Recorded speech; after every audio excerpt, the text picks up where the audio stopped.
Hey there, how are we all doing today? Today we are taking a look at an exciting trio here, a new series that was just launched, and this one's had a lot of buzz to it. We've got the SPB315, the SPB313, and the SPB317. Now these are the new Prospex. These are the thinnest Seiko dives available right now. So these are really cool. A lot of excitement about this watch. I don't know if it's been more than the GMTs or if these are hotter right now. Both there's been a lot of chatter about. So your standard white box, these new white boxes that are coming out 2022 here, they're a little thinner than they used to be, it looks like, a shinier gloss to them. So just a small difference. You've got the paperwork and everything. I know I closed it in there. But this is going to be a little bit of a longer video. We're going to review all three of these watches. We'll take a quick look at it, each one, and then check it out. Oh, there you go. Look at that right there. Man, this thing looks so retro. You know, you look at it, you think you get that Willard kind of vibe to it, but this was actually before the Willard. So a real cool piece of Seiko history that they finally kind of revived here.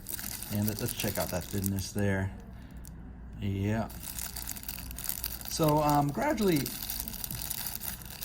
we've been noticing that Seiko's been going a little smaller with each of their watch cases and everything, which I think is a good thing. I mean, it's good to have the big ones, but it's good to have, you know, some more reasonable sizes sometimes, because, you know, when you're on the boat and stuff, you end up banging them around, and, you know, a big watch sometimes isn't the best thing in a small, you know, confined space, I guess, unless you got a yacht or something and you got all the space in the world you want. But really cool retro design here. This one here that we are looking at,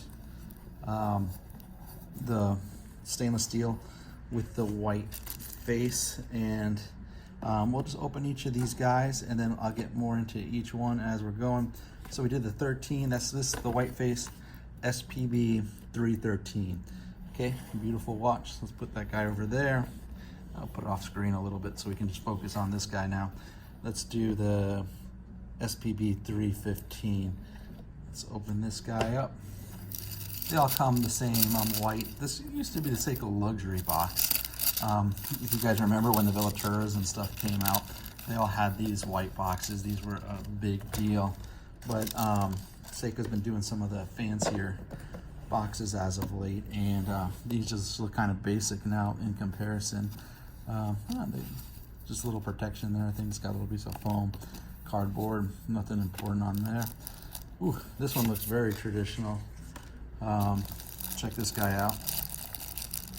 And this one here, we're looking at, this is the SPB315. Good looking watch. You know, this looks full on, you know, retro Seiko. Definitely with that gilt look to in the black dial. Really cool. Got a 5-link band on there. Let's get this guy out of here. Whew. Man, that's a good looking watch. You know, it's got that retro vibe, a little smaller. So these watches, you know, they actually came out in late 1968, but you know, the famous Montblanc case also came out, you know, so we call that one the 68 Seiko, and that's, you know, inspired other designs like the SKX designs and stuff like that. So that's the famous 68 model. But this one here also came out in late 68, and it's an important watch in Seiko history because with this cushion shape, here we're looking at the SPB317, the last of the series that came out this year. Now let's open this guy up. Same box. Each have a warranty card, all your usual jazz in there. To get that out of the way, I know. Excited to see this guy too. This one is the most classic one of the bunch. And there with the plain black. Yeah. So you see the cushion shape on here. Let me get the plastic out so we can see it a little bit better. So let's check that out here. So see that? Yeah. So it's got that cushion shape to it. So this was actually before the Willard and the Turtle. So this is kind of like, I guess, the grandfather of all of them. And it's nice to have Seiko finally pay some tribute to it, because they really act like it didn't exist. I mean, they don't even call it, you know, a new version of, you know, like the Willards, they call it the 1970s reinterpretation watch, and or the 1968 or the 62 Mas, they're, you know, the 65. But because another watch that was so important came out that year, this one was kind of overlooked a little bit. But you know, it doesn't have that kind of turtle shape or the wider Willard shape, but you can see where it's kind of starting there. And of course they revamped it. You got the new movements in there and everything, and it's just a great series. And it's nice to have something that's, you know, not one of the big three that you see all the time, the 65, the 68, or the 70. So this one it's got a real cool retro feel on this cushion shape, a lot more unusual, because Willards you see a lot more now, and of course Turtles, you know, they've kind of all taken a life of their own, and this poor guy has been kind of fallen aback, I guess, in Seiko legacy. So these were the first ones, you know, like I said, to have that kind of cushion design, and then, you know, you got the more boxed out turtle design. So we'll just take a look at these. Let me wind these guys up a little bit, and we will see some movement on them and take a look and talk a little bit more on them. So let's sit here for a little bit and enjoy the beauty of these watches all right next to each other, so you guys can get a little bit of a comparison. So I put them in my display cases here, and you know, that way we got them right next to each other. So you can see if you like the all stainless in the middle there, the Guild one on the side, or the new white dial version. So I was saying, these watches came out late 1968, 1969. So they were just before the Willard, and this is kind of, you know, the starting point of that whole series. You got this, the Willard, and then, you know, the Turtle. And it doesn't really have a nickname, these models, but this is the 6105-800. That's what the series is inspired by.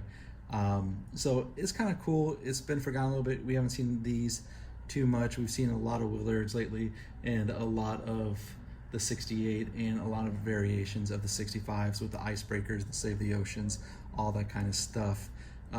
So you got all these guys here. I'll do a little bit of a side shot here so we can see the side, so you guys can really get a good look at them. Now, these have been really popular. I don't know how easy they're going to be to get. I don't know what the supply is. These are not limited edition models. They're going to be a standard production that's added, you know, to all the great Seiko dive watches that already exist. So I think, you know, if you have your Willard, you have your Turtle, you have maybe a Samurai, the 65, 68, this would be the next one to kind of add to the collection. This one, because it's smaller and thinner, we're going to go take a look at the other side with the crown on it. You know, it actually fits just a little bit better under, you know, a dress shirt, you know, something like that. The other ones are more of a heavy-duty watch feel. But even though they're smaller, don't get me wrong, they are real dive watches. They are ISO tested. They are full deal Seiko watches. I think everybody's talking about the thinness so much that we kind of forget, yeah, no, these are watches that get the job done well. They are tool watches like any of the Seiko Prospex watches. And how can we tell the ISO testing? Because of the weird placement if we look at the date there. So you guys might be like, yo, what's going on with that date? And we can see it there, right there, between the 4 and the 5, right there. And actually, I think that's a nice setup, because sometimes, you know, they cut the markers off. They do weird things to try to fit it, because the new ISO standards, all the markers have to glow. So it kind of gives you a little design problem. So you're like, oh, why'd they stick that weird little half marker there? It's because of that. And some of them just look weird placement wise and stuff. And this is a nice in between where it doesn't look half done. You know, it's small, so it's kind of harder to read. It's kind of like an afterthought. But what I like about it, if you look at these guys here, you see this one's got the white and then the white date there. So Seiko, I think, is, you know, they build great watches, but sometimes they don't think about little things that might be, you know, visually like, what's going on there? But see here, the black on the black. A lot of, you know, some of the other Seiko watches you'll see, it'll have the white date wheel. So that kind of makes it a little harder to see the date, but it just gives it a smoother look to the dial. It doesn't interrupt the dial design, and I really like that they went with the black background with the white numbers on the dates. And right there, you know, and when we stick this in the dark and we take a look at them, you're going to notice that it's going to be uninterrupted. You know, all the markers are the same. So it's going to be kind of cool. So it's a neat design. I mean, it's just these little things that they do that really kind of like they keep up in the game a little bit. These models here are the prices of about, you know, the new Willards and the new 65s. So at least they didn't blow us out with a big price like, you know, an SLA series. These are an SPB series.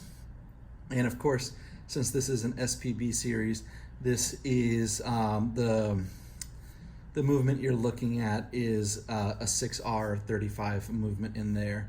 And these, because they're the 6R35 and they don't have any extra things to it, it's actually a 70-hour movement. You know, some of the other ones, if you look at some of the Presages and stuff, they have a 6-hour movement, but they only give you maybe like 45 or 40 hours because the complications in there. This one, because it's more straightforward, you actually got that 70 hours, just like the Seiko Sumos.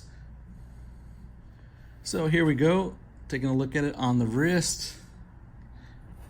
There you can see that thinness I keep talking about, everybody's talking about. And this one here, this is the 317. I decided to go with the original style with the black on black. Next we'll go with the gild, and then we'll go with the white face on the wrist, so you get a look at it. This just feels so nice on the wrist. It curves. You know, Seiko's good at working on your wrist. You know, they're bigger watches, but they feel smaller. I'll say the same thing about this one. This one is 41 millimeter. This is the smallest of the series. You know, when you compare it to a Willard or a Turtle. So in that kind of cushion shaped backgrounds, this is the smaller of that family. And of course, this is the old grandfather one. This is the 6105-800 model, which would later inspire the Willard, which would come out in 1970, and then, you know, the Turtle after that. So, you know, you look at it, you think, hey, is that a Turtle? But it's definitely inspired by it. It's got a cool vibe. It feels really retro. I guess the Turtle should feel more retro, and so should the Willards. But I guess it's just, they're so common now. It's kind of neat to throw this little extra design on it. And again, 12.3, so this is the thinnest of all the automatic models that they make. Of all the dive automatic models, I should say. And who knows, maybe in a year or two they'll get a little thinner, because they seem to be trending slightly smaller, because the 65s, you know, have gotten smaller than the Willards and everything. So let's try on the others. We'll go with the gild. And here we go. On the wrist, taking a look at the SPB315. The one previous had the rubber strap. This one here has the metal band, and so does the next one. It's a really nice, nifty metal band on here. You know, the 5-link on there, and just take a look at it. I mean, it's got such retro vibes. When I see the black gild, the gild, I call it two-tone because you got the gold color and the black. You know, you don't carry it onto the band and everything like that. They just keep it to the dial and the bezel. And one of the reasonings that for something like that is because if you start putting, you know, the gold on it just makes it a little bit flashier if you're putting it on the band. And also the gold on the band, if you're working all the time and you're, you know, diving and doing all that kind of stuff, it really kind of, you know, it starts to wear out on the sides, and so, you know, it's not practical for a tool watch as much, especially a Seiko Prospex like this one. And so again, this is the 315, and all the watches, they're the same heads and everything, so they're all 41 millimeters, and the thickness here, you can take a look at it, 12.3 again. So you know, the rubber one, if you look at it, you know, looks a little more sporty. Once you add this band to it, it dresses up the dive watch a little bit with that metal band.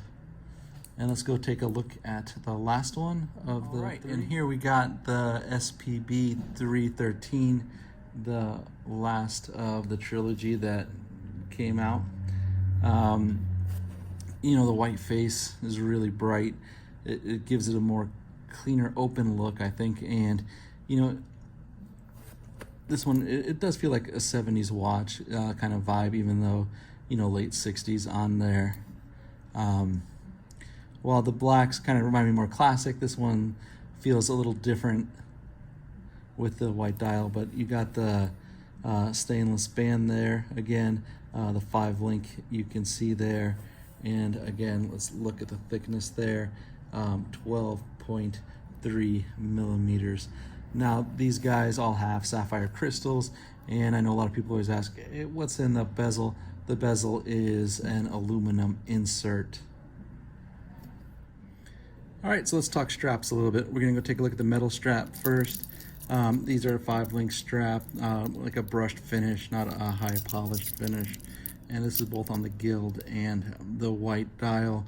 You could always order or get other ones. They're kind of a pretty much standard type of opening between the lugs. So, you know, sometimes you get a weird, you know, little knob in the middle of the knob of the lugs or something, so you can get that watch. What's nice about this is you can kind of customize it, put whatever kind of band you want. If you want to throw a NATO on it, you know, or throw the rubbers on these guys, you can do it too. The watch band prices from Seiko themselves have gone up a lot. I think they're building sturdier bands, and so a little more luxurious at the Seiko Lux price point.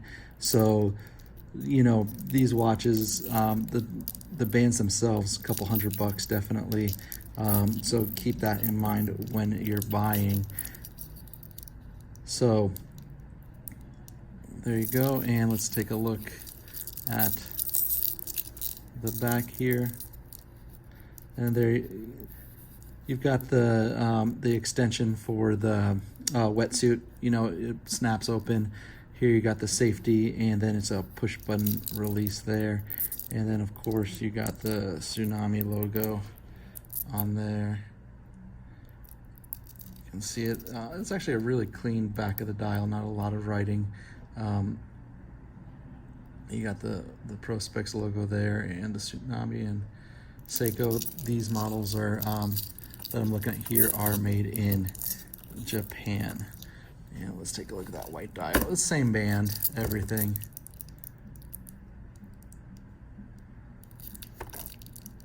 But trying to give them both, you know, the attention they deserve. So you got the metal bands there.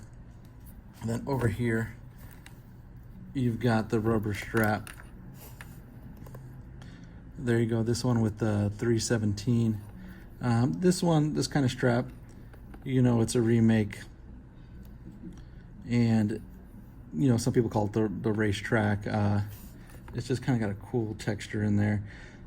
You saw it first, this one with the olive colored Willard. I don't remember the number, SPB313 maybe, something like that. I know one was, I think 151 was the black. But yeah, that's where we first saw this kind of band. I really like this band a lot. And you know, you had the one, you know, through the 80s, and you know, the Turtles have them a lot, where they kind of had that springy extension there. But then sometimes I think you couldn't focus on the watch as much. With these, they're nice and flat, and so you can really kind of appreciate the design and the look of the watch. And of course, you got the metal loop there, and then looking at the clasp, just your standard.